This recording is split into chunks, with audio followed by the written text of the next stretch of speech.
చాలామంది రకరకాలుగా వార్తలు వేసిండ్రు. మా యూట్యూబ్ ఛానల్ జర్నలిస్టులు కూడా, తెలంగాణ డిజిటల్ మీడియా అసోసియేషన్లో ఉన్న యూట్యూబ్ ఛానల్ జర్నలిస్టులు కూడా వార్తలు వేసిండ్రు. ఆరోపణలు చేయడం అనేది కామన్, దానికి సమాధానం చెప్పుకోవాలి ప్రతి ఒక్కరు. దీనిలో భాగంగా చాలామందికి డౌట్లు వచ్చినాయి. డౌట్ నెంబర్ 1 ఏంటంటే, సాయి ఈశ్వరాచారి అనేట ఆయన బీసీ ఉద్యమం చేసిండా చేయలేదా, ఇది తీన్మార్ మల్లన్న కల్పితమా అనేది ఇది నెంబర్ 1 డౌట్ వచ్చింది. నెంబర్ 2 ఏంటంటే, మనకు చాలామంది తీన్మార్ మల్లన్ననే చాలా సామెతలు చెప్తాడు. సో నేను కూడా ఒక సామెత చెప్తాను, ఏడ్చే మొగని నమ్మద్దంటారు. సో అట్లనే ఎవరు ఏడవలే, తీన్మార్ మల్లన్న ఒక్కడే దొంగేడుపులు లంగేడుపులు ఏడిచిండు అక్కడ మరి. సో దాన్ని కూడా చాలామంది డౌట్ పడ్డారు. అలాగే ఆయన ఒక విజువల్ చూపిస్తూ ఉన్నాడు, తీన్మార్ మల్లన్నకు దండం పెట్టిన విజువల్ ఏదో చూపిస్తూ ఉన్నాడు. అదొక్కటే. ఆయన లోపలికి ఎప్పుడు వచ్చిండు, ఎన్ని గంటలు ఉన్నాడు, లోపల ఏం మాట్లాడిండు, మరి ఈ యొక్క సీసీటీవీ ఫుటేజ్ ఎక్కడ పోయింది, మరి నిజంగానే ఆయన బీసీ ఉద్యమం చేసిండు చనిపోయినా, తీన్మార్ మల్లన్నతో ఏమన్నా ఇష్యూ అయిందా? ఇంకొకటి ఏం జరిగిందంటే, తీన్మార్ మల్లన్న ఈ యొక్క ఎవరైతే చనిపోయిన వ్యక్తి ఉన్నాడో ఆ వ్యక్తి భార్య యొక్క ఆడియో ఫుటేజ్ కూడా బయటకు వచ్చింది. దాంట్లో క్లియర్గా స్పష్టంగా, చాలా స్పష్టంగా క్లియర్గా ఆవిడ ఏం చెప్పిందంటే, మాకు 20,000 రూపాయలు ఇచ్చి ఇన్స్టాగ్రామ్లో ఆ వీడియో పోస్ట్ చేయడం వల్ల కొంత అవమానం అనిపించింది, మా చుట్టాలు అవమానం పెట్టిర్రు అన్నారు. అంటే క్లియర్గా అక్కడ ఏం అర్థమవుతుందంటే, ఈ చావుకు తీన్మార్ మల్లన్నకు ఏదో సంబంధం ఉన్నదా అనేది ఖచ్చితంగా నాకు కూడా అనుమానం అనిపిస్తా ఉన్నది. అందరికీ, మా యూట్యూబ్ మిత్రులకు, సోదరిమణులకు అందరికీ కూడా అదే అనిపించింది. యూట్యూబ్ జర్నలిస్టులకు నాకు కూడా అదే అనిపిస్తా ఉన్నది. నిజంగానే నీకు చిత్తశుద్ధి అంటే పోయిండు, ఎవరు ఇయ్యలే, ఏ బీసీ సంఘం లీడర్ కూడా ఎవరు కూడా పోయి 1 రూపాయి ఇయ్యలేదు, గవర్నమెంట్ కూడా ఏం అనౌన్స్ చేయలేదు. కానీ ఈయన మాత్రం ఇంకా 3 రోజులలో కాకముందే ఇమీడియట్లీ వేయండు, 15 లక్షల రూపాయలు అనౌన్స్ చేసిండు. ఇది కూడా అనుమానాలకు దారితీస్తా ఉన్నది. అంటే తీన్మార్ మల్లన్న మీద ఇది ఎక్కడైతే నా మీద వస్తుందో, తలకాయ నొప్పి వస్తుందో, ముందైతే పైసలు ఇద్దామనే ఉద్దేశంతో ఇచ్చిండు. సో బాధితులకు ఆయన పైసలు ఇచ్చుకొని, కోట్ల రూపాయలు ఇచ్చుకొని, ఆయన దొంగ సంపాదన సంపాదించని, లంగ సంపాదన సంపాదించని మాకు సంబంధం లేని సబ్జెక్టు. కానీ ఇక్కడ ఏంటంటే, మరి చాలా ఉన్నాయి. నిజంగానే అతను బీసీ ఉద్యమం కోసం చనిపోయాడని క్రెడిట్ తీసుకోవడానికి, ఈయన తప్పించుకోవడానికి ఏమైనా చేస్తా ఉన్నాడా?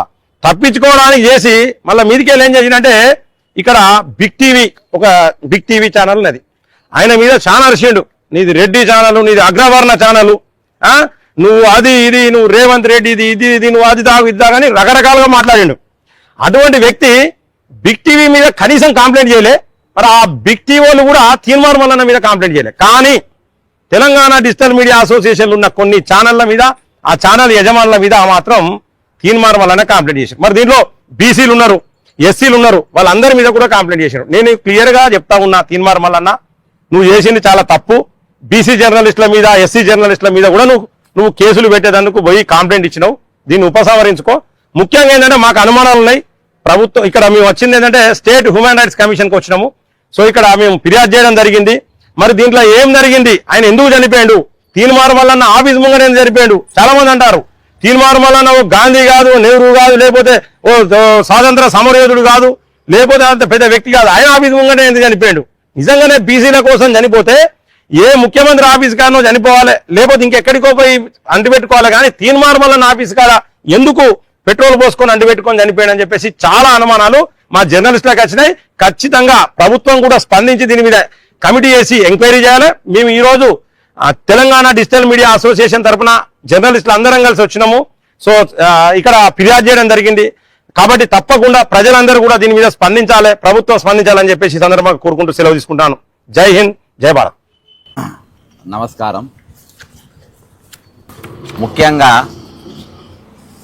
మరి హ్యూమన్ రైట్స్ వయలేషన్ ఆర్టికల్ 21 అనేది అది వయలేషన్ జరిగిందనేది స్పష్టంగా కనబడుతుంది. ఒక బాధ్యతాయుతమైనటువంటి పదవిలో ఉండి, ఆయన ఒక మీడియా పర్సనే కాదు, ఆయన ఒక మెంబర్ ఆఫ్ లెజిస్లేటివ్ కౌన్సిల్లో ఉన్నాడు, అంటే పెద్దల సభలో ఆయన ఉన్నాడు. ఆయన కార్యాలయానికి ఒకళ్ళు వచ్చినప్పుడు మరి ఎవరు కూడా 20,000 రూపాయలు ఇచ్చి, మరి వాళ్ళు మన కుటుంబ పరిస్థితి బాగలేదు, భర్త అప్పటికి వద్దన్నాడంట. అయినా కానీ మన పరిస్థితి బాగాలేదు, 2 నెలలకి ఇంటికి కట్టలేదు అని 3 పిల్లలను తీసుకుపోయి ఇచ్చింది. ఆమెకు షూట్ చేసేది కూడా తెలియదు. అసలు డబ్బులు ఇచ్చింది, తీసుకున్నాడు, ఇన్స్టాగ్రామ్లో వచ్చింది. వీళ్ళిద్దరి లవ్ మ్యారేజ్ కాబట్టి ఆపోజిట్ సైడ్కి వెళ్ళి ఎత్తి పొడుపులు జరిగినప్పుడు ఆ వీడియో తీయమని అప్పటికి 3-4 సార్లు పోయారు. ఈయన ఈ అబ్బాయి సాయి ఈశ్వర్ చారి ఎన్నిసార్లు ఆ కార్యాలయాన్ని క్యూ న్యూస్కు పోయిండు, ఎప్పుడెప్పుడు పోయిండు, దాని ఫుటేజ్లు మొత్తం బయట పెట్టాలి. నంబర్ 1. రెండవది, బాధ్యతాయుతమైన 2 రంగాలలో ఉన్నారు. ఒకటి ఎమ్మెల్సీ, రెండోటి మీడియా. మీడియా వాళ్ళు వాళ్ళ ఆఫీసులో అయినా కిరోసిన్ తెచ్చుకుంటుండా, పెట్రోల్ చేసుకుంటుండా, పోసుకుంటుండా, కాలబెట్టుకుంటుండా, ఇవన్నీ జరుగుతూ ఉంటే వాళ్ళందరూ ఏం చేసిండ్రు? వాళ్ళందరూ ఆపడానికి ప్రయత్నం చేయలే. ఈరోజు మీరు వెనక బ్యాక్గ్రౌండ్ వాయిస్ స్పష్టంగా వినొచ్చు. నువ్వు బీసీ కోసం చచ్చిపోతున్నావు కదా, బీసీ కోసం చచ్చిపోతున్నావు కానీ ఎగేసి అదే మొత్తం డైవర్ట్ చేసే ప్రయత్నం అక్కడ జరిగింది. 2వ పాయింట్. 3వ పాయింట్, అసలు అక్కడికి వచ్చినాక పోలీసులకు వీళ్ళు ఎందుకు ఫోన్ చేయలే? ఇమీడియట్గా పోలీసులకు ఫోన్ అక్కడ ఆర్పే ప్రయత్నం ఎందుకు చేయలే? కాబట్టి ఇవన్నీ కూడా ఇందులో పొందుపరచడం జరిగింది. ఇంకోటి, వాళ్ళు ఆపిన తర్వాత కొంతసేపు ఆపి దీన్ని రాజకీయంగా మనం వాడుకునే ప్రయత్నం చేద్దాం, రాజకీయాలు వాడుకుందాం అనే ఉద్దేశంతో కూడా కొద్దిసేపు ఈ తమాషాలన్నీ నడిచినాయి. మొత్తానికి ఏదేమైనప్పటికీ ఈశ్వరాచారి ఒక ప్రాణము చాలా విలువైంది. ఈరోజు దాన్ని 10 లక్షలతోనో 20 లక్షలతోనో కోటి రూపాయలతోనో వెలగట్టలేనిది. ఎందుకంటే ఇవాళ ఏం చెప్తుంటారు, right to dignity with life and right to life, ఈ 2 కూడా ఆర్టికల్ 21లో వస్తుంది. కాబట్టి దాన్ని కాపాడడంలో ఒక ఎమ్మెల్సీగా, ఒక మీడియా పర్సన్గా పూర్తిగా విఫలమైపోయాడు. ఇంకోటి, ఇంతకుముందు రజనీకాంత్ గారు చెప్పినట్టుగా ఇప్పుడు ఎవరైనా నిజంగా శ్రీకాంతాచారిగా తెలంగాణ కోసం చనిపోయిండు. ఎక్కడ చనిపోయిండు? మొత్తం పబ్లిక్ ప్లేస్లో జనమంతా ఉన్నప్పుడు అందరు చూస్తున్నాక కాలబెట్టుకొని చచ్చిపోయాడు. మరి ఈయన ఆఫీస్ ముందు పోయి అక్కడ ఏం సెక్రటరియట్ కాను అన్నో ఎన్నో చేస్తారు, మరి ఆయన ముందు ఎందుకు చేసుకుంటారు అనేది అన్నీ అనేకమైన అనుమానాలు ఈరోజు లీగల్గా వచ్చినాయి. కాబట్టి ఈరోజు మేమేం అనలేదు, మీడియా పరంగా బిగ్ టీవీలో వచ్చిన దాన్ని తీసుకొని కొంతమంది స్టోరీలు చేసిండ్రు, కొంతమంది అనుమానాలు చేసిండ్రు. కానీ నిన్నటిదాకైనా గత ప్రభుత్వంలో మా ప్రశ్నించే గొంతులను జైల్లో వేస్తుందని చెప్పి నా జైల్లో పెట్టడం జరిగింది, జైలుకు పోయిండు. మరి ఆ పరిస్థితి నీకు తెలుసు. ఈ రోజు నువ్వు పాలకపక్షంగా పోగానే, పాలకపక్షంతో చేతులు కలపంగానే ఈరోజు మీడియా వాళ్ళు నీ గురించి ప్రశ్నించిన వాళ్ళు, దీనిపైన అనుమానాలు వ్యక్తం చేసిన వాళ్ళు నీకు విల్లన్ల లెక్క పడ్డారు, వాళ్ళ మీద కేసులు పెడతారు. ఈరోజు అందులో ఉన్న వాళ్ళు కూడా ఎక్కువ శాతం బహుజన బిడ్డలే ఉన్నారు. కాబట్టి దీనిపైన 101%, ఎందుకంటే నేను గతంలో చాలా కేసులు వేసిన, నిజ నిర్ధారణ కమిటీలు వేస్తారు. దీనిపైన ఇమ్మీడియట్గా కేసు కూడా ఇమ్మీడియట్గా రిజిస్టర్ అయింది. ఈరోజు నీవు ఈ కేసులు కాదు, 8 కేసులు, 8 రాములక్క మీద, క్రాంతి మీద, ఓకే టీవీ, మన చిల్క ప్రవీణ్ మీద, వీళ్ళందరి మీద పెట్టిండ్రు. ఈ కేసులు కాదు, ఇంకా నువ్వు 10 కేసులు పెట్టుకో. లీగల్గా మాకు కొట్టాడే ఇది మాకుంది, ఎందుకంటే మా తరపున న్యాయం ఉంది, న్యాయం మాత్రమే మాట్లాడినాం కాబట్టి మేము కొట్టుకో. కానీ నీ దగ్గర జరిగిన ఇన్సిడెంట్ మాత్రం వదిలిపెట్టేదే లేదు. 101% బయటికి తీస్తాము. దీని మీద అసలు జరిగిన విషయం ఏందనేది మీడియా పరంగా కూడా ఈ కాన్సర్ రోజు కూడా అసలు ఏమేమి అనుమానాలు ఉన్నాయి కూడా ఈరోజు బహిరంగ జనం ముందు తీసుకుపోయే ప్రయత్నం చేస్తాం. జై తెలంగాణ, అమరవీరులకు జోహార్. ఇప్పుడు వరకు అన్న వాళ్ళు మాట్లాడిండ్రు, వాళ్ళు చెప్పిండ్రు కూడా ఏమేమి కావాలి, అసలు నీ ఆఫీస్లో సీసీటీవీ కెమెరా ఫుటేజ్ ఏది, నువ్వు ఏదో ఒక బొమ్మ వేసి నేను సహాయం చేసేసిన, చలో చూడుండ్రి, ఇగో నాకున్న పెద్ద గుండె ఎవరికి లేదు దునియాలా, ఇట్లా ప్రచారం చేసుకుంటున్నావు కదా, అదంతా బయటికి వచ్చినప్పుడు తెలుస్తుంది అదేంది, దేనికోసం చేస్తున్నావు ఇదంతా కూడా. బట్ నిన్ను ఒక్కటే మాట అడగాలనుకుంటున్నా మల్లన్న, నేను మళ్ళా కూడా నీకు దమ్ముంటే, ధైర్యం ఉంటే సమాధానం చెప్పు. ఆల్రెడీ ఇంతమంది జర్నలిస్టులు అడిగినరు, ఏ ఒక్కదానికి సమాధానం లేదు. మళ్ళా కూడా అడుగుతున్నా నేను, ఒక తెలంగాణ ఆడబిడ్డని, బీసీ బిడ్డని, ముదిరాజు బిడ్డని నిలబెట్టి నువ్వు సహాయం, ఏం సహాయమయ్యా నువ్వు చేసింది? 20,000 సహాయం అంటున్నావు, సరే చేసినావు సహాయం, నిలబెట్టి మీదికెళ్ళి తెలంగాణలో ఆడబిడ్డ మన అంటే అన్న కాలు మొక్కుతుందా? ఏడ మొక్కుతుంది అంటే రజాకారులు నెత్తికెక్కి కూర్చుంటారా నీకు? బలిసింది బాగా నీకు, అందుకోసం నువ్వు ఇట్లా చేస్తున్నావు. ఏ ఒక్కదానికి సమాధానం నువ్వు బయటకు వచ్చి చెప్పగలిగితే ఆ రోజు చేస్తా నీ పని, చెప్తున్నా నేను. ఇప్పుడు వరకు ఎన్ని ప్రశ్నలు అడిగినా, ఒకరోజు ఇంటర్వ్యూ పెట్టి అడిగినా ఒక్కదానికి సమాధానం చక్కగా చెప్పలేవు. మొన్న ఒక రోజు రజాకారులు అంత గొప్పలు వాళ్ళు లేరు అసలు దునియాలో అన్నట్టు మాట్లాడినావు, ఆ రోజు అడిగినా దానికి సమాధానం చెప్పలేవు. ఇప్పుడు ఈ బిడ్డ చనిపోయిండు, ఏంది మరి ఆ పిల్లగతి ఏంది, దాని గురించి అసలు ఏం జరిగింది, నీ ఆఫీస్ ముందు ఎందుకు వచ్చి చచ్చిపోయిండు అనే దానికి సమాధానం లేదు. మీదికెళ్ళి కేసులు పెడతావు నువ్వు. కేసులు ఏం భయపడతారు అనుకుంటున్నావు అందరు నీకు? ఇంకొకసారి మళ్ళా చెప్తున్నా, పిచ్చి పిచ్చి కథలు చేయకు. బీసీ పోరాటం చేస్తే చిత్తశుద్ధితో చేయి, అందరం నిలబడతాం వెనకాల. మేమందరం కూడా బీసీలం ఉన్నాం. ఇలా బీసీల కోసం నువ్వు పోరాటం చేస్తే నీ వెనక ఫస్ట్ నిలబడేది నేను, లేకపోతే చేసేటందుకు వేరేళ్ళు వస్తారు. నువ్వు అవసరం కూడా లేదు, నువ్వేదో ఉద్ధరిస్తున్నావు అనుకుంటున్నావేమో. దాన్ని చిత్తశుద్ధి లేని నీ బీసీ పోరాటం ఎవ్వరికి పనికిరాదు. నేను అడిగినా కూడా నిన్ను దీనన్నిటికీ సమాధానం చెప్పగలిగితే చెప్పు, లేదా నేను నీ ఆఫీస్కి వస్తా, కెమెరా పెడతా, అప్పుడైనా చెప్పు. మిత్రులందరికీ థ్యాంక్ యూ.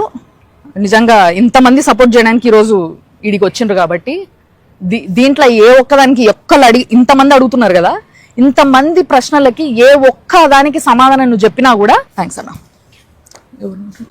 నమస్తే అండి. ఈరోజు తెలంగాణ డిజిటల్ మీడియా అసోసియేషన్ తరపున పెద్దలు మా అధ్యక్షులు పుప్పాల రజనీకాంత్ గారి ఆధ్వర్యంలో, బక్కా జడ్సన్ గారి ఆధ్వర్యంలో, మా మీడియా మిత్రులు అందరి ఆధ్వర్యంలో కూడా ఈరోజు ఎన్హెచ్ఆర్సీకి కంప్లైంట్ ఇవ్వడానికి రావడం జరిగింది. ఎప్పుడైతే మల్లన్న గత ప్రభుత్వ హయాంలో అరెస్ట్ అయినాడో ఆ రోజు మేమందరం ప్రశ్నించినాం. మేమందరం మల్లన్న గొంతుకలుగా మారి ప్రశ్నించకపోయి ఉంటే ఈ పాటికి కూడా ఇంకా చిప్పకూడు జైల్లో కూర్చొని తినేటోడేమో. సో ఎట్లా అంటే తిన్నింటి వాసాలు లెక్క పెడతామంటాం కదా, ఆ టైప్ లో అయిపోయింది పరిస్థితి. ఆయన ఎన్ని ప్రశ్నలైనా ఎంతమందికైనా వేయచ్చు, రెడ్లకు వేయచ్చు, లేకపోతే ఇంకేదైనా వేయచ్చు, బీసీనాథం పేరుతో ఇంకేమన్నా వేయచ్చు. అతని మీద కేసులు పెట్టద్దు, అతను బ్లాక్ మెయిల్ చేసిన కేసులు పెట్టద్దు, కంట్రీ డిలైటర్ దగ్గర మాట్లాడిన కేసులు పెట్టద్దు, ఎవరి దగ్గర పైసలు తీసుకున్న కేసులు పెట్టద్దు. ఆఖరికి నిరుద్యోగుల సమస్యల్ని నేను పరిష్కరిస్తామని చెప్పి ఎమ్మెల్సీ అయిన తర్వాత ఒక్క నిరుద్యోగ సమస్య గురించి కూడా మాట్లాడకుండా కేవలం బీసీనాథం గురించే ప్రతిసారి మాట్లాడి ఇప్పుడు సాయిచారి గారి ఆత్మహత్యను అతని అకౌంట్ లో వేసుకొని రాజకీయం రైట్ టు రీకాల్ అని చెప్పి మాట్లాడినావు, 7200 అని మాట్లాడినావు. తర్వాత అందరి దగ్గర పైసలు వసూలు చేసి దిక్కు దివాన లేకుండా నీ పార్టీని ఎత్తేసినావు, టికెట్లు ఇస్తాను ఆశ పెట్టి. ఆ తర్వాత ఇప్పుడు మళ్ళీ తెలంగాణ రాజ్యాధికార పార్టీ అంటున్నావు. ఇన్ని రోజులు మాట్లాడలే ఎందుకంటే యూట్యూబ్ లా పెద్ద దిక్కుగా ట్రెండ్ సెట్ చేసినోడు నువ్వు. అంటే మల్లన్న తర్వాతనే అందరు కూడా మార్నింగ్ న్యూస్ స్టార్ట్ చేయడం, ఏ మాట మాట చెప్పుకోవాలి, ఇవన్నీ ఉన్నాయి. ఎందుకులే అని ఊరుకుంటుంటే ఇంకా రెచ్చిపోతా ఉన్నారు. మాట్లాడితే క్యాస్ట్ డిస్క్రిమినేషన్ తీసుకొచ్చి క్యాస్ట్ పట్టుకొని ఇది అది అనుకుంటూ మాట్లాడుతూ ఉన్నారు. నీ దుండగులతో అడ్డమైన కమెంట్లు పెట్టేయడము, ఛానళ్ల మీద రిపోర్ట్లు కొట్టియడము, ఛానల్ లేకుండా చేస్తామని చెప్పి బెదిరియడం. ఏం రజాకారువా, లేకపోతే ఎక్కడన్నా పైనుండి ఊడిపడ్డవా? కేసీఆర్ లాంటి తీస్మార్కాన్ కేసీఆర్ గారే, లేకపోతే ఇప్పుడున్నటువంటి రేవంత్ రెడ్డి మేము వేస్తున్నటువంటి ప్రశ్నలకు మా మీద ఎన్నో కేసులు పెట్టినా ఇప్పటి వరకు ఏం చేయలేకపోయినారు. ఎవరివి నువ్వు? ఏడికెళ్ళి వచ్చినావు నువ్వెవరివి మా మీద కేసులు పెట్టడానికి? నీకు నిజంగా దమ్ముంటే అందరు అడిగినటువంటి ప్రశ్నలకు సమాధానం చెప్పు. ఓన్లీ మాట్లాడితే డిబేట్లల్లా నా ఫోటోకి వచ్చి దండం పెట్టిండు, ఇగో చూడండి, ఇగో ఈ విజువల్ చూడండి అని చెప్పి దండం పెట్టిన ఫోటో తప్ప ఇంకేమన్నా విజువల్స్ చూపిస్తున్నావు? నీ అట్లీస్ట్ నీ క్యూ న్యూస్ లో రిలీజ్ చేసిండ్రా? అసలు అతను పెట్రోల్ డబ్బా పట్టుకొని వచ్చిండా, అగ్గిపెట్ట పట్టుకొని వచ్చిండా, ఎట్లా ఎంటర్ అయ్యిండు, ఎడికెళ్ళి ఎంటర్ అయ్యిండు? బిల్డింగ్ దగ్గర సీసీటీవీ ఫుటేజ్ ఉంటాయి కదా, రోడ్డు మీద సీసీటీవీ ఫుటేజ్ ఉంటాయి కదా, పోలీసులు ఎందుకు పెడతలేరు? మళ్ళీ క్యూ న్యూస్ ఆఫీస్ లో ఎందుకు రిలీజ్ చేస్తలేరు? ఇవన్నీ అడుగుతుంటే నీకు మండుతుందా? మేకపోతు గాంభీర్యమా? 10 మందిని వేసుకొని బయట ఎక్కడ తిరగలేవు, 10 మంది లేకుండా మళ్ళీ మా మీద కేసులు పెట్టడానికి రెడీ అయ్యాను. వీటన్నిటికి కూడా ఆన్సర్ చెప్పే దమ్ము ఉంటే ఆన్సర్ చెప్పు, లేకపోతే పార్టీని మూసేసుకో, లేకపోతే నీ ఛానల్ కూడా బంద్ చేసుకో. ఎందుకంటే ఇప్పటికే తెలంగాణలో నిన్ను ఎవ్వరు నమ్మట్లే, బీసీలు కూడా నమ్మట్లే. ఒక్కసారి చూడు, నీ మార్నింగ్ న్యూస్ లైవ్ లో కమెంట్స్ చూడు, తర్వాత నువ్వు ప్రెస్ మీట్లు పెట్టినప్పుడు కమెంట్స్ చూడండి, మీ ఛానల్ కింద ఏం కమెంట్లు వస్తున్నాయో చూడండి. బ్యాచ్ మొత్తం ఏదో బ్లాక్ మెయిల్ బ్యాచ్ తయారైనారు జిందగీలో ఇక్కడ మొత్తం తెలంగాణలో. కానీ క్రెడిబిలిటీ ఉందా లేదా? మల్లన్న సంగతి అందరు మర్చిపోయినారా? ఏదో కొంతమంది 10 మందిని పెట్టుకొని బెదిరిస్తే అయిపోతుంది అనుకోకు. నీకు దమ్ము ఉంటే అందరు అడిగినటువంటి ప్రశ్నలకు సమాధానం చెప్తావని చెప్పి ఆశిస్తూ థ్యాంక్ యూ. అందరం ఇట్లా వచ్చి ఎన్హెచ్ఆర్సీలో రిపోర్ట్ ఇవ్వడానికి, కేసు పెట్టడానికి కారణం ఏంటంటే రమ్యకృష్ణ గారి మీద, ఇటు చిలక ప్రవీణ్ గారి మీద, అందరూ ఆల్మోస్ట్ ఇంకా ఒకే టీవీ మీద, కొన్ని ఛానళ్ళ మీద టార్గెటివ్గా తను తీసుకుందేమో బీసీ నినాదం, పెట్టిందేమో కేసులన్నిటి కూడా బహుజనుల మీద కేసులు పెట్టిండు. సో ఇక్కడనే మనకు స్పష్టమవుతా ఉన్నది, మల్లన్న అనేటటువంటి వ్యక్తి తన స్వార్థపూరిత రాజకీయాల కోసం చేస్తుండా, లేకపోతే బీసీ నినాదాన్ని బతికించడం కోసం చేస్తున్నా అన్నది నెంబర్ 1 పాయింట్. నెంబర్ 2 ఏంటంటే కేసు పెట్టిన వాళ్ళు కూడా కింద ఆల్మోస్ట్ అన్నీ కూడా ఒక పోస్టర్లు రెడీ చేసి అన్ని వాళ్ళ ఛానళ్ళ నుంచి వదిలేసారు. ఆ పోస్టర్లలో ఎక్కడ కూడా బీసీ బిడ్డలు కేసు పెట్టిరు అని పెట్టి మెన్షన్ చేస్తా ఉన్నాడు. అక్కడ ఉన్నదంతా కూడా తన పార్టీ అనేటువంటి వ్యక్తులే కేసులు పెట్టిరు. ఎందుకు అంటే తననందుకు గానుగా వీళ్ళు పోయి అందరూ కేసులు పెట్టిరు. సో అక్కడ అన్నది ఏంది అని అంటే క్లియర్గా అక్కడ ఉన్నటువంటి సన్నివేశం ఏం జరిగింది, సాయిశ్వరాచార్య అనేటటువంటి వ్యక్తి ఎందుకు వచ్చాడు నీ ఆఫీస్కి, వచ్చిన తర్వాత దండం ఎందుకు పెట్టిండు, తన ఆ దండాన్ని కూడా ఎక్స్ప్లెనేషన్ ఏ విధంగా చేస్తాడు? అన్నా నువ్వైతేనే పక్కా మాకు న్యాయం చేస్తావు అన్నా అని ఈయన ఎక్స్ప్లెయిన్ చేస్తాడు. వద్దురా ఆయన మా వీడియో డిలీట్ చేయి, మీ వాళ్ళు ఇంతగానం వచ్చినా కూడా ఎన్నిసార్లు వచ్చినా చేస్తలేడు అని ఆయన పెట్టి ఉంటాడు. సో ఈ రకంగా అనుమానాలు అయితే మాకున్నాయి. అసలు ఏం జరిగింది, సాయిశ్వరాచారి ఎందుకు వచ్చిండు, వచ్చిన తర్వాత అక్కడ లోపల ఎవరితోటి మాట్లాడినప్పుడు ఆయన తిట్టిర్రా, కొడతామన్నారా, బెదిరించిర్రా, ఏం చేసారు, ఆయన ఎందుకు చనిపోవాల్సి వచ్చింది, ఈ అంశాన్ని చెప్పవలసినటువంటి బాధ్యత తన మీద ఉన్నది. అండ్ రజనీకాంత్ గారు ఇందాక చెప్పారు క్లియర్గా, ఏడ్చే మగోని నమ్మొద్దు అని. ఆ దొంగ ఏడుపులు అవన్నీ కూడా దొంగ ఏడుపులు, కంట్లకెంచి నీటి సుక్క రాదు, అన్ని దొంగ ఏడుపులు ఏడ్చుకుంటా ఇవాళ ఉద్యమాన్ని మొత్తం శివరాజకీయాలతోటి తను డైవర్ట్ చేస్తూ తన పబ్బం గడుపుకోవడం కోసమే బీసీ నినాదాన్ని వాడుతూ ఉన్నాడు. గతంలో మీరు మొదటి నుంచి చూసుకున్నా కూడా ఏ నినాదమైనా చూసినా ఆర్టీఆర్ అన్నాడు, తర్వాత దళితులను పైకి తీసుకొస్తా అని చెప్పేసి ఓ దళిత ముసుగు కప్పుకున్నాడు, దాని తర్వాత 7200 ఇంకా ఇట్లా చెప్తూ పోతే కోదండరాం సార్ పార్టీ కాంచెల్లి విశారదన్ మహారాజ్ దాకా, మొన్న కాంగ్రెస్ పార్టీ దాకా, ఇట్లా పూటకో పార్టీ పూటకో వేషం కట్టుకుంటూ పబ్బం గడిపే వ్యక్తివి నువ్వు. ఇవాళ బీసీ సమాజం కూడా నిన్ను నమ్మేటట్టు లేదు. తస్మాత్ జాగ్రత్త మల్లన్న, ఇటువంటి కేసులు కనుక నువ్వు పెట్టాలని చూస్తే ఇంతకు 100 రెట్లు మేము తిరగబడతాం. ఖచ్చితంగా నీకు మంచి సమాధానమే చెప్తాం. నువ్వు మళ్ళీ నోరు మెదపకుంటుంటది. ఇక దయచేసి నువ్వు జాగ్రత్త పడాల్సినటువంటి సమయం అయితే వచ్చింది. ఇక నీ బిస్తరు సర్దుకోవాల్సిందే ఖచ్చితంగా. ఇది మాత్రం నేను గట్టిగా చెప్పగలుచుకున్నా. Right, thank you. మిత్రులందరికీ నమస్కారం. ఈ హ్యూమన్ రైట్స్ కమిషన్ వేదికగా మేము చెప్పదలుచుకున్నది ఏంటంటే, మిస్టర్ తీన్మార్ మల్లన్న, నువ్వు ఒక జర్నలిస్ట్గా ఉండి ఒక రాజకీయ నాయకుడు అయ్యావు. మేమందరం చాలా సంతోషించాం. ఎందుకు అనంటే, మనిషి ఎదగడం అనేటటువంటి దాన్ని జర్నలిజం ప్రోత్సహిస్తుంది, జనం కోసం నిలబడడం అనేటటువంటి దాన్ని జర్నలిజం ప్రోత్సహిస్తుంది. కాబట్టి నువ్వు ఆ స్థాయికి ఎదగడానికి కారణం జర్నలిస్టులే. ఇంకా చెప్పాలంటే అందరము కలిసి నువ్వు ఎన్ని లత్తుకోరు పనులు చేసినా, మాకు ప్రతి ఒక్కటి తెలిసినా మేము ఎందుకు నిన్ను ఎంకరేజ్ చేశాము అనంటే, ఒక జర్నలిస్ట్గా ఒక రాజకీయ నాయకుడిగా ఎదిగితే జర్నలిస్టులో ఉన్నటువంటి కష్టాలు తెలిస్తే, ప్రజల్లో తిరిగావు కాబట్టి ప్రజల కష్టాలు నీకు తెలుస్తాయి. కాబట్టి ఒక ఉద్యమంలోకి నువ్వు వెళ్ళావు కాబట్టి అక్కడ ఉన్నటువంటి బీసీ బిడ్డలకి న్యాయం చేస్తావు, చదువుకున్నోడివి అని చెప్పేసి మేము నీకు సపోర్ట్ చేయడం అనేటటువంటిది జరిగింది. ఇప్పుడు నువ్వు రాజకీయ పార్టీ పెట్టినావు కదా, రాజకీయ పార్టీ పెట్టిన తర్వాత కూడా నువ్వు ఒక జర్నలిస్ట్ అని మర్చిపోయి నువ్వు పంక్తు రాజకీయ నాయకుడిలాగా బిహేవ్ చేస్తున్నావు. అప్పుడు మేమేం చేయాలా బల్లన్నా? పంక్తు జర్నలిస్ట్ లాగానే బిహేవ్ చేస్తాం. అర్థమైందా? గుర్తుపెట్టుకో, media can break history, versus media can make history, break history. మర్చిపోవద్దు, చరిత్రని రాస్తాం. అలాగే నీలాంటి వాళ్ళు దరిద్రపు చరిత్రలు కనుక రాయాలనుకుంటే కూలదోస్తాం. ఇది మాత్రం గుర్తుపెట్టుకో. ఈ రోజు వరకు ఏ ఉద్యమం నడిచినా, ఆది నుంచి ఈ రోజు వరకు కూడా ఏ ఉద్యమం నడిచినా, ఏ రాజకీయ నాయకుడు ఎదిగినా కారణం మీడియా, కారణం జర్నలిస్టులు.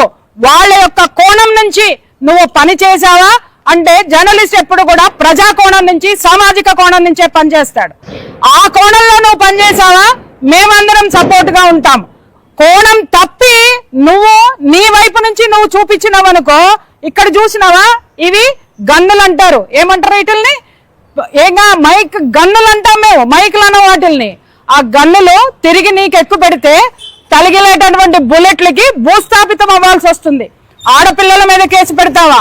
నువ్వు ఒక ఆడపిల్ల చేత కాలు మొక్కించుకొని భ్రష్టు పట్టించి ఒక సంసారాన్ని నాశనం చేసేసినావు. అలాగే ఆడపిల్లల మీద కేసు పెట్టినావు. ఇది ఏంటి అని ప్రశ్నించిన మిగిలిన మీడియా మిత్రులందరి మీద, సోదరులందరి మీద కేసులు పెట్టినావు. ఎన్ని పెడతారు మీరు? ఎన్ని పెడతారు? మాట్లాడుతూ అంటావు కదా, నా బొచ్చు బొచ్చు బొచ్చు పీకుతారు అని చెప్పేసి పీకి చూపిస్తారు. నీకు జనం పీకరేమో, ఎందుకనంటే నువ్వు జనానికి నాయకుడు అని చెప్పి అమాయకులు నమ్ముతున్నారేమో. నీది మొత్తం పీకి ఎలా చూపించాలో జర్నలిస్టులకి తెలుసు, మీడియాకి అంతకంటే బాగా తెలుసు. నువ్వు మొదలు పెట్టావు, మేము కంప్లీట్ చేస్తాం. Thank you. ప్రజలందరికీ ముందుగా జై తెలంగాణ, జై భీమ్.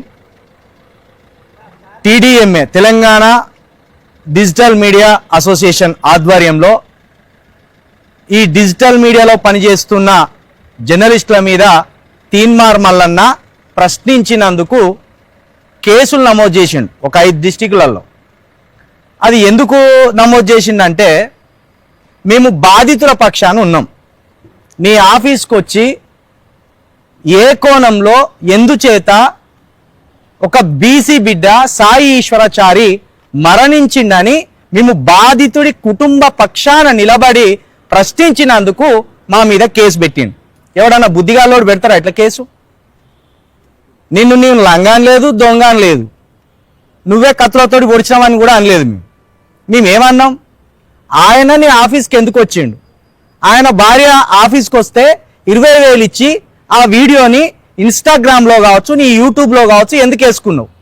సరే, తన భార్య వచ్చి వెళ్ళినాక ఆ వీడియోని వేసినాక ఆ ఇంట్లో వాళ్ళు మా పరువు పోయిందని ఆ చుట్టుపక్కల వాళ్ళు అనడం వల్ల తన భర్తకు చెప్పి ఆ వీడియో డిలీట్ చేయించే ప్రయత్నం చేయని తన భర్తను నీ ఆఫీస్కి పంపితే వారం రోజుల పాటు తన భర్తను తిప్పించుకొని ఆఖరికి ఆయన్ను ఏదో బీసీ మూమెంట్లో ఆయన ఉన్నట్టు చిత్రీకరించి ఆయనను మానసికంగా రెచ్చగొట్టి ఎమోషనల్గా ట్రాప్ చేసి ఆయనకై ఆయన ఆత్మహత్య చేసుకొని చనిపోవడానికి నువ్వు కారణమైనది మా అనుమానం. ఈ ప్రజాస్వామ్యంలో ఆ ప్రాణం ఎందుకు పోయిందని మేము అడగకూడదా? ఆయన ఎందుకు ప్రాణం తీసుకున్నాడని మేము అడగకూడదా? ఇది అడిగితే నువ్వు మా మీద కేసులు పెడతావా? ఈరోజు మళ్ళీ అంటున్నాం, ఈ మీడియా సమూహంగా డిజిటల్ మీడియా అసోసియేషన్లో ఉన్న జర్నలిస్టు సభ్యులుగా ఒకటి అడుగుతున్నాం. 3 పిల్లలకు తండ్రి లేకుండా చేసినావు దుర్మార్గుడా, ఓ భార్యకు భర్త లేకుండా చేసినావు దుర్మార్గుడా. దాన్ని అడిగినందుకు ఈరోజు మా మీద కేసులు పెడుతున్నావు దుర్మార్గుడా. నువ్వు ఎక్కడి నుండి పోయినావు? ఇదే గుంపు నుండి పోయినావు కదా శాసన మండలికి. ఆ రోజు ఏమన్నావు? మీడియాని టచ్ చేస్తారా? మీడియాని టచ్ చేస్తే దుమ్ము రేపుతా అన్నావు. ఈరోజు అదే మీడియాను ముట్టుకున్నావు. నేను మళ్ళీ అంటున్నా, ఇంతమంది మీద, ఇక్కడ రాములమ్మ గారి మీద కావచ్చు, ఇక్కడ ఈ మేడం మీద కావచ్చు, క్రాంతి మీద కావచ్చు, నా మీద, అదేవిధంగా మా గిరీష్ దారముని, అదే న్యూస్ లైన్ శంకర్, ఇవన్నిటి మీద కేసులు పెట్టినావు. నువ్వు ఏం చేయదలుచుకున్నావు? ఏం చేస్తావు? మళ్ళీ చెప్తున్నా, నువ్వు 15 లక్షలు ఇచ్చి ఆ హత్యను కప్పిపుచ్చుతామనుకుంటే ఆ హత్య కనుమరుగు కాదు. ఆయన డ్రైవర్, 42% రిజర్వేషన్కు సంబంధించి పాపం ఆయనకు తెలియదు.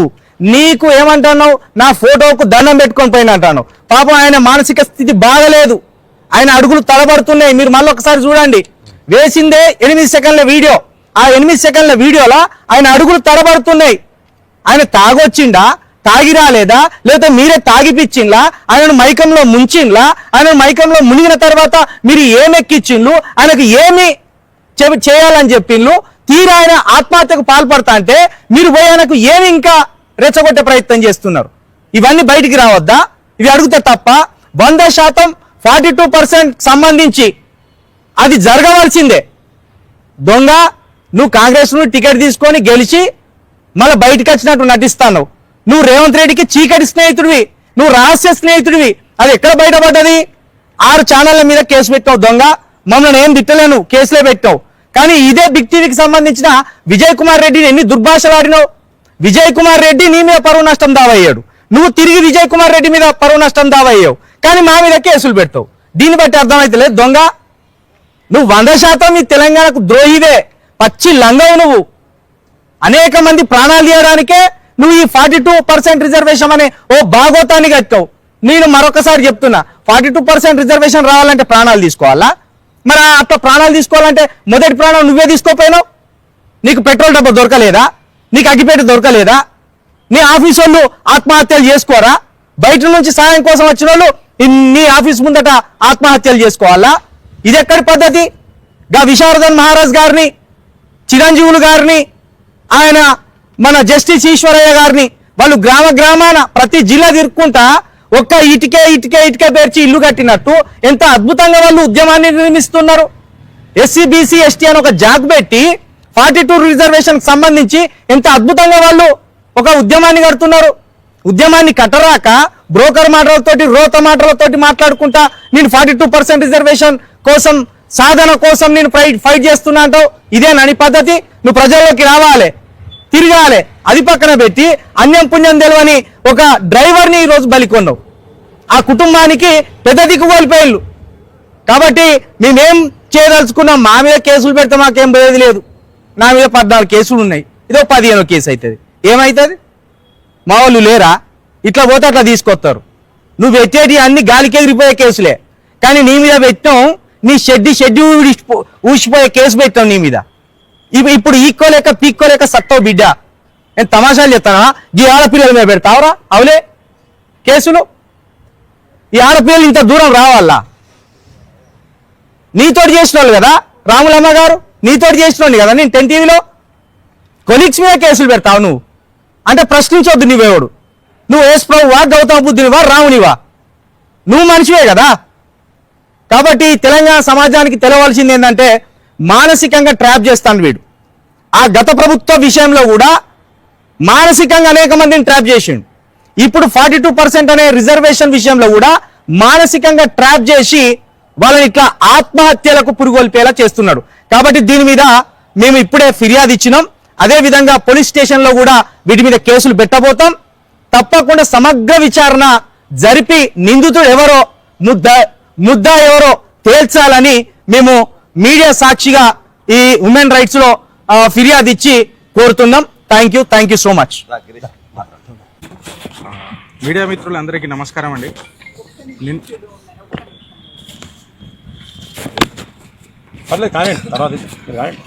మీడియా మిత్రులందరికీ నమస్కారం అండి. నిన్న చింతపండు నవీన్ అలియాస్ తీన్మార్ మల్లన్న ప్రశ్నించినందుకు కొంతమంది యూట్యూబ్ జర్నలిస్టుల మీద కేసులు ఫైల్ చేయమని అలా పట్టయాలకు చెప్తాడు.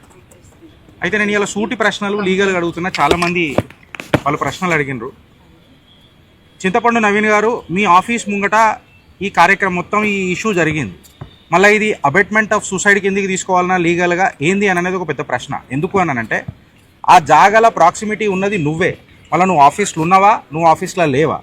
లాస్ట్ ఈశ్వరాచారి మీ ఆఫీస్లో ఎవరిని కలిసిండు? మీరు ఆయనని పిలిపించిండ్రా? ఆయనంతలా ఆయన వచ్చిండా? పిలిపిస్తే ఆయన మనస్తాపం సూసైడ్ చేసుకోవాల్సినంత కర్మ ఆయనకు ఎందుకు పట్టింది? బీసీ ఉద్యమము కేవలము సూసైడ్తోని జరుగుతుందా అంటే ఈడ ఈశ్వరాచారికి అండ్ బీసీలకు 2 అవమానాలు జరిగినాయి. అంటే ఒకటేమో బీసీలను ఒక పావు చేసి వాళ్ళని సూసైడ్ చేయించే అబెట్మెంట్ అయిందా అన్నది ఫస్ట్ ఆరోపణ. రెండోది ఇది లైమ్ లైట్లకు తీసుకొస్తానన్న జర్నలిస్ట్ని అవమానించడం అని అంటే బీసీలను రెండోసారి గట్టిగా అవమానించుడే అని అనేది రెండో ప్రశ్న. మూడోది, అంతగానం పంచాయతీ ఆడ నడుస్తుంటే అకార్డింగ్ టు ది 39 CRPC ప్రకారము, సెక్షన్ ప్రకారము, I stand corrected with my data, అక్కడ ఉన్న నీ ఆఫీస్ స్టాఫో మళ్ళీ నువ్వో సూసైడ్ చేసుకోవడం నేరమే, సూసైడ్ చేపియడం కూడా ఇంకా పెద్ద నేరమే. సో మళ్ళీ ఇది పోలీసులకు ఎందుకు ఇన్ఫార్మ్ చేయాలి? ఈ ఫైర్కి సోర్స్ ఏడికైనా వచ్చింది? పోస్ట్ మార్టం రిపోర్ట్ ఏమైంది? ఇప్పటిదాకా దాని మీద చర్చనే జరుగుతలేదు. ఒక ఫైర్ యాక్సిడెంట్ జరిగింది అని అంటే దానికి పోస్ట్ మార్టం రిపోర్ట్ అనేది ప్రొసీజర్స్ అనేది చాలా డిఫరెంట్గా ఉంటాయి, ఒక వినూత్నంగా ఉంటాయి. మళ్ళీ దాన్ని ఏమైంది? ఆయన వేసుకున్న డ్రెస్ ఏంది? ఆ వేసుకున్న డ్రెస్ ఫైర్ని ఫ్లేరప్ చేసిందా? నువ్వు చేసినావా, నువ్వు చేపించినావా అని చెప్పి ఎవరు మాట్లాడతలేరు. నీ ఆఫీస్ దగ్గర జరిగింది కాబట్టి అడుగుతున్నాం. మళ్ళీ దీని మీద పంచాయతీ ఎవరు చేస్తారు? అసలు పోలీసులను కూడా నేను అడుగుతున్నా, ఆ సీన్ని మొత్తం సీల్ చేయాలి. ఇది ఒక అబెట్మెంట్ ఆఫ్ సూసైడ్ కిందకి కన్సిడర్ చేయాలా? అనుమానాస్పదంగా ఆయన మీద కేసు బుక్ చేయాల్సిందే. అఫ్కోర్స్ ఆయన కూడా మంచిగా రావాలని మేము కూడా కోరుకుంటున్నాం. కాకపోతే ఇందులో ప్రధాన నిందితుడు ఎవరు ఉన్నారు అనేది పోలీసు వాళ్ళు పట్టాలి కదా. ఆ సీన్ని మొత్తం సీల్ చేయాలి కదా. ఇన్వెస్టిగేషన్ కాకుండా, సీసీ ఫుటేజ్లు తీయకుండా ఆయన సోఫాలో కూర్చోబెట్టి మాట్లాడు అనేది ఇది ఎక్కడనో ఒక ఫేవరెటిజం జరుగుతున్నది అని క్లియర్ కట్గా కనిపిస్తున్నది. So I request the concern call మీద కాల్ వేసుకొని ఇట్లాంటివి మాట్లాడుతుంటే జర మాకే రాజ్యాంగబద్ధంగా కొంచెం జర డిఫరెంట్ అనిపిస్తున్నది. సో మేమేమంటున్నాం అని అంటే నువ్వు కూడా కడిగిన ముత్యం లెక్కనే జర బయటికి రావాలా. అలా నువ్వు కడిగిన ముత్యం వా లేకపోతే బీసీలను కాలాంతకులు పంపించే కాలనాగువా అనేది ఆ దర్యాప్తు బయటికి రావాలా. సో నేను రెస్పెక్టివ్ ఏజెన్సీస్ని కోరుతున్నా. Last but not the least ఏంటంటే అసలు సీసీటీవీ ఫుటేజ్లు ఈయన ఇవ్వకపోతే బయట దొరకాయా? ఇంకొక గంభీరమైన ఆరోపణలు ఇలా మీడియా జర్నలిస్టులు, యూట్యూబ్ జర్నలిస్టులు ఏమని మాట్లాడుతున్నారంటే, ఏమన్నా ఎవిడెన్సులు సపరేషన్ చేసే యాక్టివిటీ జరుగుతుందా, ఎవిడెన్సులు ట్యాంపర్ చేసే యాక్టివిటీ జరుగుతుందా, ఇన్ని రోజులు అయిపోయినా యాక్చువల్ ఎవిడెన్సులు బయటికి ఎందుకు వస్తలేవు, నేను కొట్టినట్టు చేస్తా నువ్వు ఏడ్చినట్టు చేయి అనే తత్వం ఏమన్నా నడుస్తుందా అని అనేది లీగల్ క్వశ్చన్స్ ఇవన్నీ ఉన్నాయి. First question, source of fire ఎందుకు అసలు? ఫస్ట్ ఆఫ్ ఆల్ ఈశ్వరాచార్య ఎందుకు వచ్చింది? సెకండ్, ఏం మెంటల్ హరాస్మెంట్కి గురైంది? థర్డ్, ఆయన సూసైడ్ చేసుకునేటప్పుడు మీ వాళ్ళు పోలీసు వాళ్ళకి ఎందుకు ఇన్ఫార్మ్ చేయలే? ఫోర్త్, సోర్స్ ఏడికైనా వచ్చింది? ఫిఫ్త్, సీన్ ఆఫ్ అఫెన్స్ని సీల్ ఎందుకు చేయలే? సిక్స్త్, అలా భార్య వచ్చి మిమ్మల్ని మాట్లాడినప్పుడు కూడా మీరు ఎందుకు కనికరించలే? Last but not the least, కంప్లీట్గా ఎవిడెన్స్ ఎందుకు బయటకు వస్తలేదు? అది పెద్ద నేరం అవుతుంది. సీన్ ఆఫ్ ఎఫెన్స్ ఏదో ఏది సీజ్ చేయాలని అది కూడా స్పష్టంగా చెప్తే మన ఆ ఏరియా కంప్లీట్ గా ఆయన ఆఫీసు గీఫీసు స్టూడియో అది ఎక్కడ జరిగిందో అక్కడ కంప్లీట్ గా సీల్ చేయాల్సిందే. And last but not the least ఏంటంటే బీసీలకు న్యాయం జరగలే. ఇన్ఫాక్ట్ చెప్పాలంటే బీసీలకు రెండవసారి ఈశ్వరాచారి సూసైడ్ చేసుకున్నట్టు అయింది. ఇది ఒక దురదృష్టపు ఘటన. అన్నా నేను బీసీలకు కూడా ఒక చిన్న కోరిక కోరుతున్నా, బతుకుండి గెలుద్దాం, సూసైడ్ చేసుకొని కాదు. మీకేదన్నా ఉంటే టీడీఎంఐ మీకు రక్షణకు నిలబడుతుంది, ఒక కవచ కుండలమై నిలబడుతుంది. టీడీఎంఐ మీకు సుదర్శన చక్రం అవుతుంది. జై హింద్, జై భారత్. చేసుకున్న ఒక ఫైర్ యాక్సిడెంట్ జరిగిన, ఒక మర్డర్ జరిగిన, ఒక క్రైమ్ ఇన్సిడెంట్ జరిగిన అలా మొత్తం రిబ్బన్ కట్టేసి ఒక పోలీసులను పెట్టి అక్కడ ఆపేస్తారు. కానీ ఇప్పటి వరకు క్యూ న్యూస్ ముందు అబ్బాయి కాల పెట్టుకొని చనిపోయిండు, క్యూ న్యూస్ ముందు కిరోసిన్ పెట్రోల్ పోసుకుంటూ. ఇప్పటి వరకు ఆ స్టూడియో చుట్టూ రిబ్బన్ కట్టాలి, ఎవరు పోకుండా చేయాలి, అందులో ఉన్న సాక్షులన్నింటినీ గ్యాదర్ చేయాలి. మరి ఇప్పటి వరకు ఎందుకు జరుగుతలేదు? ఇది పోలీసులు వాళ్ళకు ఫేవర్ చేసిన స్పష్టంగా కనబడుతుంది. అదే పేర్కొన్నాం. కాబట్టి అంతే. కాబట్టి ఆర్టికల్ 21 ప్రకారం దీన్ని ఫెయిర్ రైట్ టు లైఫ్ అనేది ఉన్నది. అది ఫెయిర్ ఇన్వెస్టిగేషన్ అనేది జరగాలనేది మా డిమాండ్. ఫస్ట్ ఇమీడియట్ గా పోలీసులు చేయాలి. మీ ఎంక్వైరీ మీద మాకు నమ్మకం కలగాలంటే మీరు ఫస్ట్ ఇప్పటికే లేట్ చేసిండు. ఆ స్టూడియో మొత్తం మీరు మీ ఆధీనం తీసుకోవాలి. మొత్తం అక్కడ ఉన్న సీసీ కెమెరాలు ఆయన ఈ వారం రోజులు ఆమె ఇంట్లో అక్కడ స్టూడియోకి వచ్చి 20,000 తీసుకుపోయిన నాటి నుండి చనిపోయేంత వరకు ప్రతి సీన్ టు సీన్ ఈరోజు పోలీసుల ఆధీనంలో ఉండాలి అని చెప్పి కోరుకుంటూ సెలవు తీసుకుంటున్నాను. Thank you.